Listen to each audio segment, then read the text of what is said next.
Bonjour, dans cette capsule, je veux voir un problème où je te donne le rang centile d'une donnée et j'aimerais savoir c'est laquelle donnée qui a eu ce rang centile.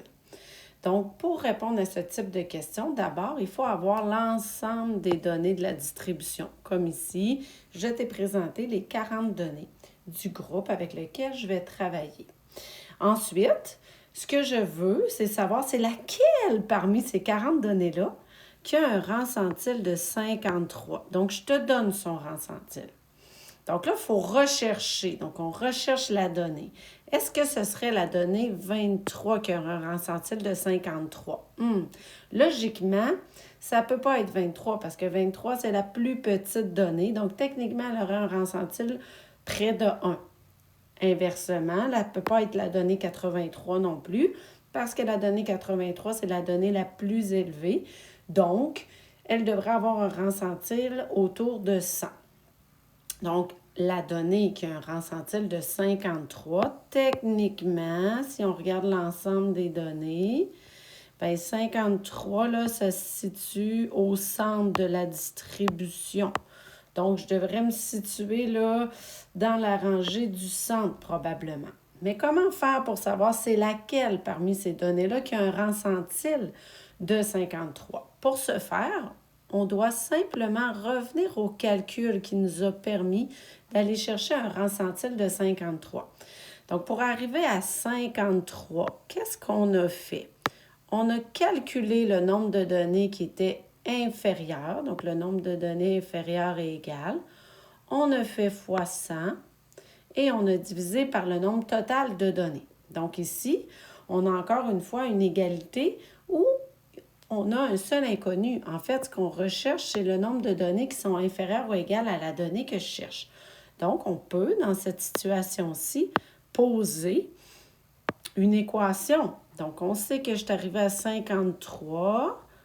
Qu'est-ce que j'ai fait comme calcul? Bien, j'ai pris le nombre de données qui était plus petite et celle qui était égale, que je ne connais pas. J'ai fait fois 100 et j'ai divisé par les 40 données. Donc, dans notre situation ici, logiquement, si je fais les opérations inverses, je devrais être capable de retrouver combien que de données inférieures et égales à celles que je cherche. Allons-y. Donc, faire les opérations inverses va revenir à faire mon rang centile fois 40 divisé par 100. J'effectue ce calcul-là. Donc, avec ma calculatrice, j'effectue 53 fois 40 divisé par 100. Ça me donne un résultat de 21,2. Donc, moi, je veux encore une fois un nombre entier. Si on se souvient, lorsqu'on calcule le rang centile, on est allé chercher l'entier supérieur. Donc ici, puisqu'on fait les opérations inverses, je vais te demander de faire l'inverse, c'est-à-dire d'aller chercher l'entier inférieur. Donc l'entier dans 21,2, c'est 21. 21, qu'est-ce que ça représente? Bien, ça représente le nombre de données inférieur ou égal à la donnée que je cherche. Ça donne ma position de ma donnée sur 40. Ça veut dire que c'est la 21e donnée. Donc, on s'en va dans notre distribution, puis on va aller rechercher la 21e donnée. Donc, ici, 23, c'est la première, la deuxième, 3, 4, 5, 6, 7, 8, 9, 10, 11, 12, 13, 14, 15, 16, 17, 18, 19, 20, 21. Donc, la donnée qui se situait comme étant la 21e sur 40, qui avait un rang centile de 53, c'est la donnée 61. Et j'ai donc simplement réutilisé la formule qui nous permet de calculer le rang centile en effectuant les opérations inverses. Voilà.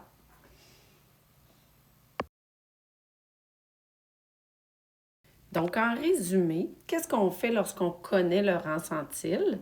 Donc, dans notre exemple ici, on connaissait le rang centile. Le rang centile était de 53. Donc, je connais le rang centile. Et je veux retrouver la donnée. Bien, je vais prendre le rang centile de ma donnée et je vais faire les opérations inverses. Je vais multiplier par le nombre de données. Donc, le nombre de données dans la distribution au complet. et je vais diviser par 100. Le résultat que je vais obtenir, comme dans mon exemple de tantôt, ça m'a donné 21,2. Je vais toujours prendre l'entier inférieur, donc 21e donnée. Ça me donne la position. Donc, ça me donne combien que de données inférieures ou égales à la donnée que je cherche.